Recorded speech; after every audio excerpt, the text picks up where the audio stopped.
Welcome to a work-in-progress demonstration of my auto-rigging tool. I'll probably say that again later in the video since I forgot to record this the first time around. But in order to use this tool currently, if you download the script and open it up, you'll see some information about what it does. You can also read through it if you're trying to learn scripting in Houdini. I try to comment everything as best I can. See, there's about a comment every line for most of it until it gets kind of repetitive for certain spots like here. But what you want to do in order to run the tool is you want to copy this area real quick. You'll want to download the script and then wherever you've put the script and the UI, which you'll download, you want to copy the folder that it's in. You'll want to put it on your OS as well. The place that I usually put it is just in Documents, and I put it in Houdini right there. You can see here, this is where I put it. You want to copy this folder, and then you'll want to paste it right here, like that. And then you'll copy all of these lines. And then in Houdini, what you can do is you can either make a shelf tool, and in the scripts tab you can copy that and then delete these comment lines, or you can use the Python source editor and paste it there and then delete the comment lines as well.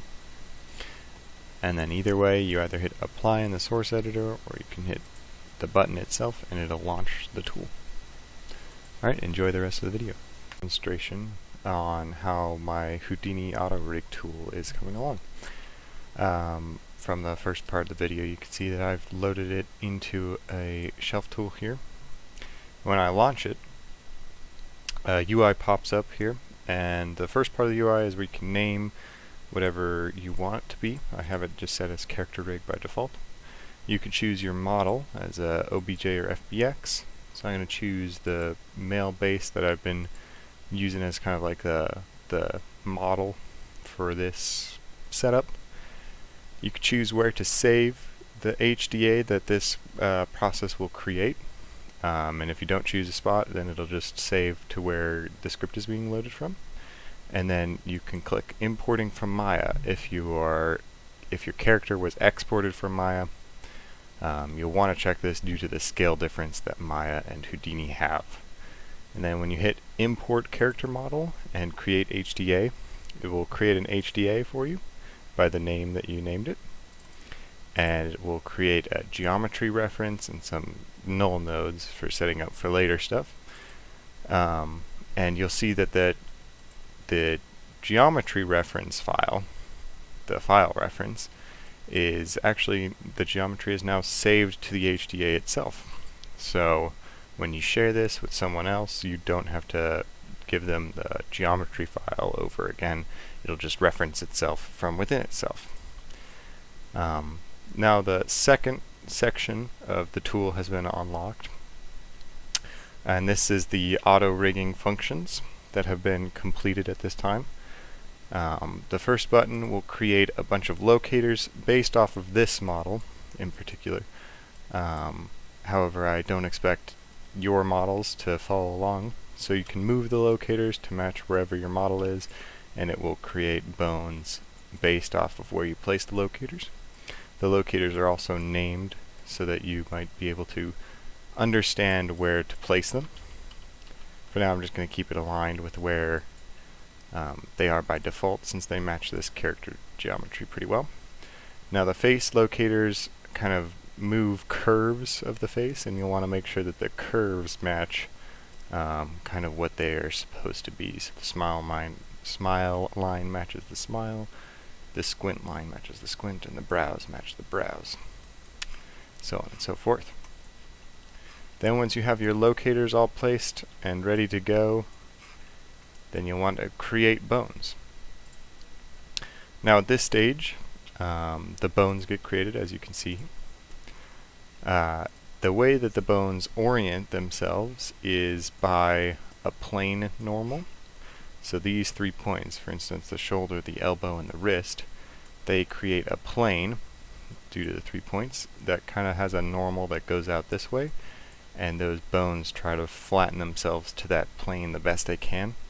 Now areas like the fingers can get kind of hard for plane normals, especially if your model has straight fingers. So in this case, you might need to re-rotate and orient those bones. The way you do that is you select your bone that you want to reorient, focus in on it on the network, you unparent it from everything, and then you'll want to just rotate it around the z-axis until it's the rotation that you want it. The length of the bone and the kind of the downward pointing direction will be correct, since the locators will be in those positions and it will always point from one locator to the other. It will just be the z-axis that might be slightly wonky. And then once you've oriented it correctly, then you just reparent it up and you can move on to the next step. Now this next step is a big step. It finishes the rig, and it makes controls, and it even captures the geometry, so it skins the rig based off of the bones that get made. It also mirrors everything. As you can see here, it'll take a minute once you click it, so just let it sit. It is doing its job. It just has a lot to run through.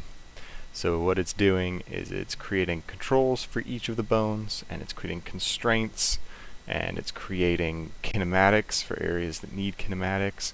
And then it's also skinning the mesh. Now you'll be default dived into either the mesh or sometimes this roll control, but if you just hop back up to your object level, you'll see that the rig has been completely made for you.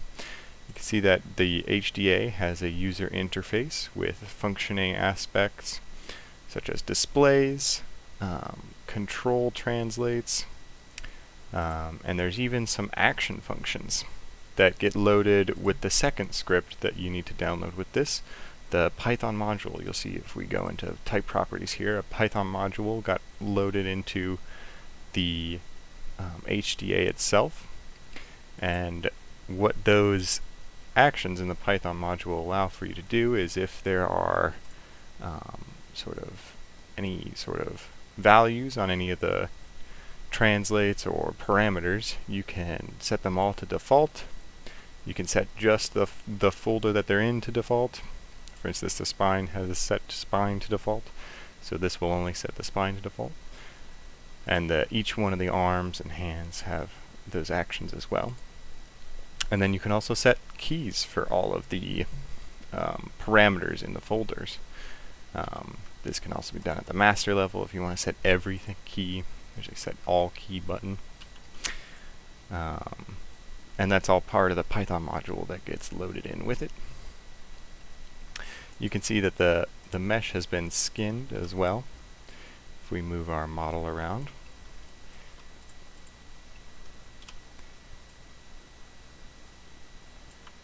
and the skinning type that it does is a biharmonic.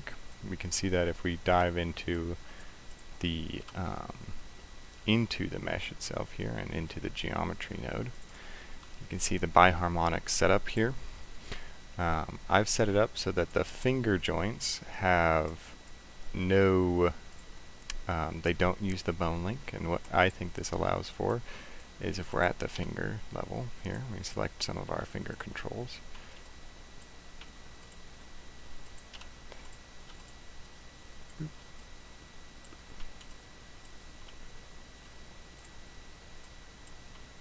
Anyhow, if we select our finger controls and we rotate them, they just have a nicer kind of pinch to them. They don't turn as wobbly as if they used the bone link. They have more mass conservation. And currently that's the state of the rig. There's some automated stuff for the legs. If we jump into the legs here, we can see that the foot has some automation to it, such as a toe roll, a toe twist, a ball roll. that'll go around the ball of the foot, a heel roll, a heel twist, and then an inner and outer roll for the foot as well. And these are all rotation points that were set up from the locators from the start.